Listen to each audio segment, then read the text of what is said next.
Sabrina, NIM 24040674141, kelas 2024D.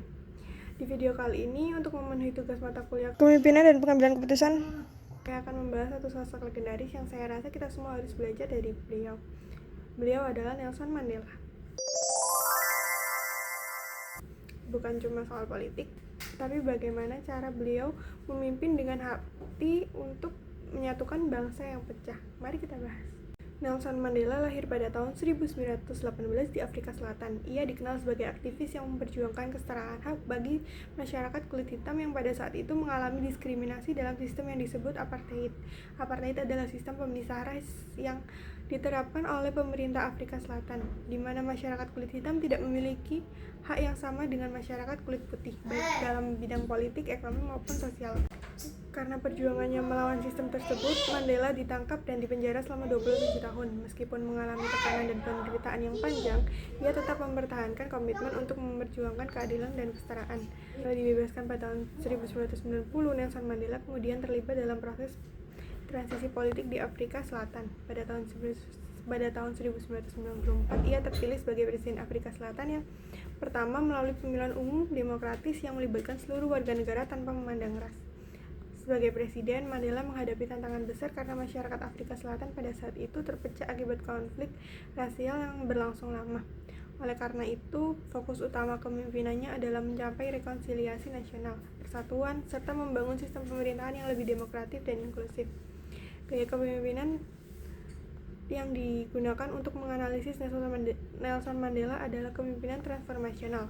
Kepemimpinan transformasional adalah gaya kepemimpinan yang berfokus pada perubahan besar dalam organisasi atau masyarakat. Pemimpin transformasional tidak hanya menjelaskan sistem yang sudah ada, tetapi berusaha membawa perubahan positif melalui visi, inspirasi, serta kemampuan memotivasi orang lain. Dalam teori kepemimpinan transformasional terdapat beberapa karakteristik utama yang dapat terlihat pada kepemimpinan Nelson Mandela. Pertama adalah memiliki visi yang jelas. Nelson Mandela memiliki visi untuk membangun Afrika Selatan sebagai negara yang demokratis dan setara bagi semua ras. Ia memperkenalkan gagasan tentang Rainbow Nation, yaitu konsep masyarakat yang terdiri dari berbagai ras dan budaya tetapi hidup secara damai dan setara. Kedua adalah kemampuan menginspirasi dan memotivasi masyarakat. Mandela mampu memberikan harapan kepada masyarakat Afrika Selatan setelah bertahun-tahun mengalami konflik rasial. Sikapnya yang menolak balas dendam terhadap kelompok yang sebelumnya menindas masyarakat kulit hitam menunjukkan bahwa ia membawa perubahan yang lebih besar daripada sekedar pergantian kekuasaan. Ketiga, ia memberikan teladan melalui tindakan nyata.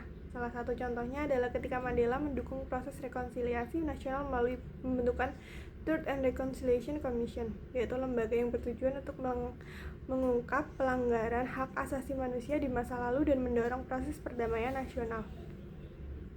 Namun demikian, kepemimpinan transformasional juga memiliki tantangan. Meskipun Mandela berhasil menciptakan stabilitas politik dan persatuan nasional, permasalahan ketimpangan ekonomi di Afrika Selatan masih menjadi isu yang belum sepenuhnya terselesaikan. Hal ini menunjukkan bahwa perubahan sosial dan politik seringkali membutuhkan waktu yang panjang serta kebijakan lanjutan dari pemimpin berikutnya. Alasan saya memilih Nelson Mandela sebagai tokoh yang dianalisis karena ia merupakan contoh pemimpin yang mampu membawa perubahan besar dalam masyarakat yang sedang mengalami konflik dan ketidakadilan. Mandela tidak hanya berjuang untuk memperoleh kekuasaan, tetapi juga menggunakan kekuasaan tersebut untuk membangun persatuan dan rekonsiliasi nasional. Sikapnya yang mengutamakan perdamaian dibandingkan balas dendam menunjukkan kualitas kepemimpinan yang kuat secara moral maupun sosial. Selain itu, kepemimpinannya juga memberikan pelajaran bahwa seorang pemimpin tidak hanya dituntut untuk memiliki kemampuan strategis, tapi juga nilai-nilai kemanusiaan seperti empati, integritas, dan komitmen terhadap keadilan. Dari tokoh Nelson Mandela, saya belajar bahwa kepemimpinan yang efektif adalah kepemimpinan yang mampu membawa perubahan positif bagi masyarakat serta mampu menginspirasi orang lain untuk bekerja dan menuju tujuan yang lebih besar. Mungkin itu saja analisis dari saya. Semoga video ini menjadi bahan diskusi yang menarik buat kita semua. Saya Nelson Sabrina, pamit undur diri. Terima kasih.